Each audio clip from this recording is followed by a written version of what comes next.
Assalamualaikum warahmatullahi wabarakatuh. Salam sejahtera untuk kita semua bosku. Salam NKRI, salam merah putih. Ya, ada nih video di mana Pak Mulyono memberikan pesan kepada anak-anaknya. Ini rekam jejak beliau nih, bahwa kedua putranya ya, Mas Gibran dan juga Mas Kaisang, bahwa beliau nggak boleh kayak gini, nggak boleh kayak gini. Tapi sepertinya itu tidak sesuai dengan fakta yang terjadi hingga saat ini. Nah, itu juga merupakan salah satu bukti kebohongan dari Pak Mulyono kan. Nah, jadi bagi kalian yang ternak-ternak Mulyono yang tidak punya otak nih, sampai kapan ya kalian mau sadar? Sudah banyak bukti-bukti kebohongan dari menjadikan kalian masih dipercaya.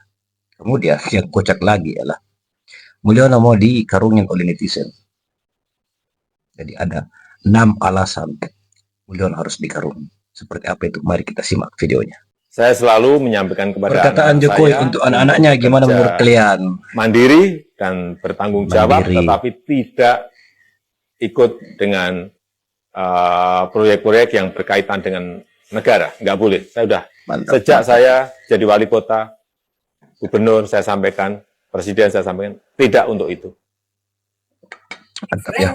Berarti baru timnas Indonesia mengganti Sintayong, Sontolo agak lain.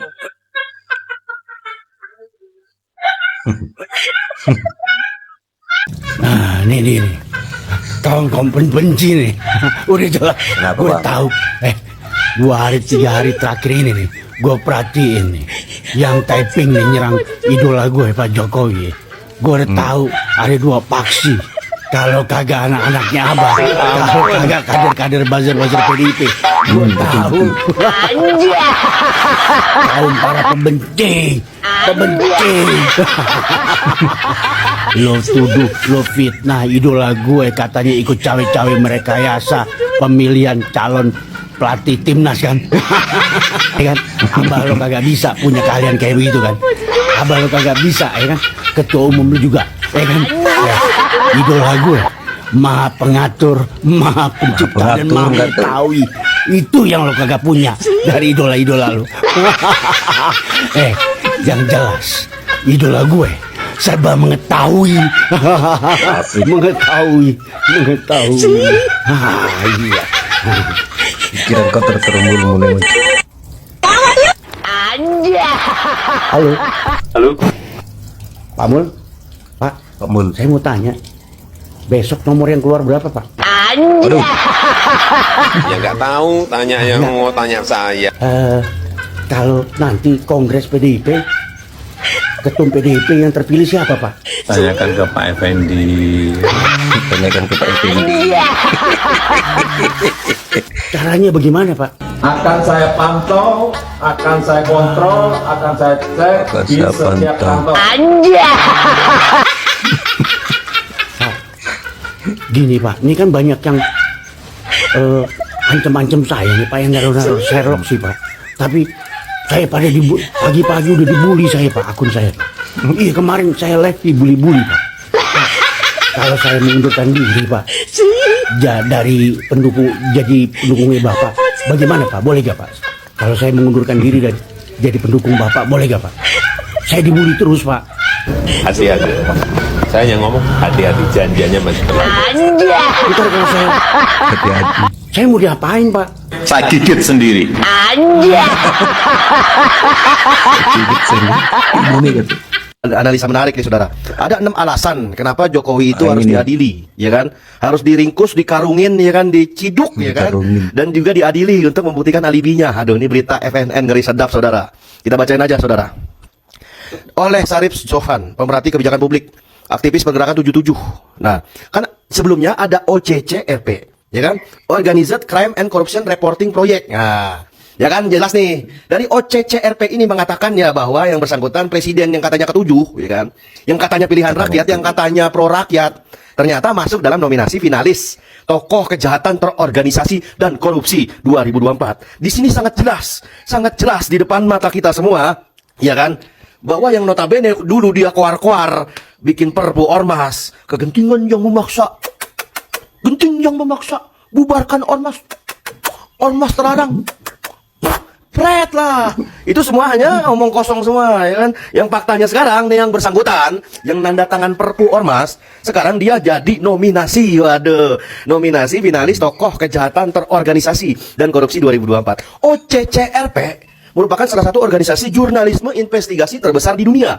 Kantor pusatnya di Belanda, di Amsterdam, dan punya staf di 6 benua. Nah, organisasi ini bertujuan untuk mengungkap kejahatan dan korupsi yang seringkali luput dari perhatian media arus utama. Nah, sekarang kalau udah kayak begini, pertanyaannya, apakah OCCRP akan menjadi organisasi terlarang, ya kan? Hah, mungkin nggak? Kacau ya kalau presidennya Mulyono, ya kan? Aduh. No, OCCRP ini juga dikenal karena dedikasinya dalam membantu media investigasi lokal di seluruh dunia untuk berkembang. OCCRP melaporkan isu kompleks seperti perang, perubahan iklim, kesenjangan, dan ancaman terhadap demokrasi yang notabene sudah hancur, sudah cacat sejak lahir. Dengan kemitraan bersama berbagai outlet media, OCCRP mempublikasikan laporan sesuai tindakan nyata di lapangan, saudara, ternyata. Nah, ada banyak alasan. Alasan pertama, penyalahgunaan wewenang diduga kuat. Ketika Jokowi Mulyono memiliki kekuasaan menggunakan wewenangnya untuk memutuskan proyek strategi nasional bagi swasta seperti Rempang lah, mau Preketek kayak, ya kan, mau PIK2 kayak, mau IKN lah, kepentingan pribadinya Aguan lah, Tommy Winata lah, Antoni Salim lah, dan Preketek lainnya, ya kan, yang notabene cuma modal duit, nggak jelas, ya kan, tapi tetap mereka cuma makhluk, ya kan, nggak mungkin mereka jadi Rob, nggak mungkin mereka jadi Tuhan, ya kan.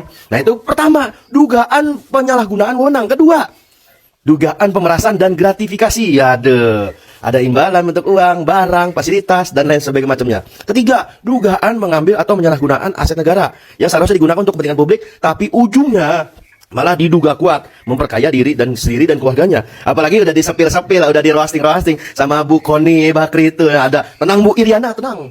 Bu Iriana belum waktunya. Kalau udah waktunya nanti bakal dibuka gitu. Hah. Termasuk adanya putranya Jokowi, ya kan, termasuk Bobi Nasution, termasuk Kahiyang, termasuk preketek lainnya. Itu 3. 4, dugaan nepotisme yang notabene Gibran Raka Buming Raka soal putusan MK dan lain sebagainya macamnya. Itu 4. 5, pengaruh terhadap putusan kebijakan menggunakan posisi atau pengaruh untuk mempengaruhi keputusan kebijakan yang seharusnya menguntungkan publik, tapi malah mengutamakan kepentingan pribadinya dan kelompoknya. Aduh, kasus dugaan money laundering, ya kan, cuci duit, ya, duit dicuci, ngapain duit dicuci? Cuci mah baju kotor, cuci duit. Aduh. Keenam, penyalahgunaan anggaran negara tentang KCIC yang semula adalah B2B menjadi tanggungan APBN, adanya dana tambahan penggelembungan biaya pembangunan kereta api cepat. Ya, banyak banget sampai 6 begini. Aduh, penggunaan anggaran negara yang tidak sesuai dengan tujuan yang telah ditentukan melalui tindak pidana pelanggaran undang-undang APBN dan lain sebagainya macamnya. Inilah, saudara, seperti yang dinubuahkan oleh baginda Nabi besar Muhammad sallallahu alaihi wasallam. Nanti di akhir zaman memang benar kan akan ada yang namanya ruwaibidoh.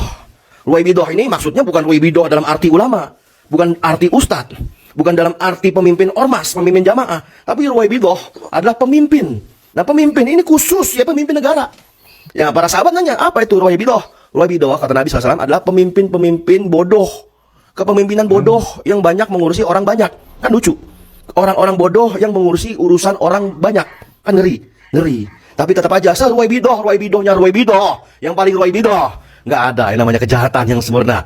Nggak ada yang namanya kebohongan yang sempurna. Dan nggak ada yang namanya pengkhianatan yang sempurna. Dan tidak ada yang namanya penyalahgunaan wewenang yang sempurna. Semuanya hanya akan tuntas.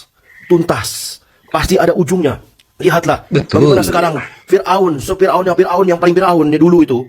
Ya, apalagi sekarang Jokowinya Jokowi yang paling Jokowi pasti tumbang juga. Nah, sekarang bola ada di tangan rezim yang sekarang. Siapa? Tidak lain dan tidak bukan adalah Prabowo Subianto. Ketegasan dari yang namanya mantan Danjen Kopassus ini, yang dulu saat mau jadi calon presiden dia pernah bilang akan mengejar koruptor, akan mengejar sampai ke Antartika, akan dikejar sampai ke padang pasir, akan dikejar sampai ke Antartika. Nggak usah Pak Presiden yang sekarang nih, namanya siapa?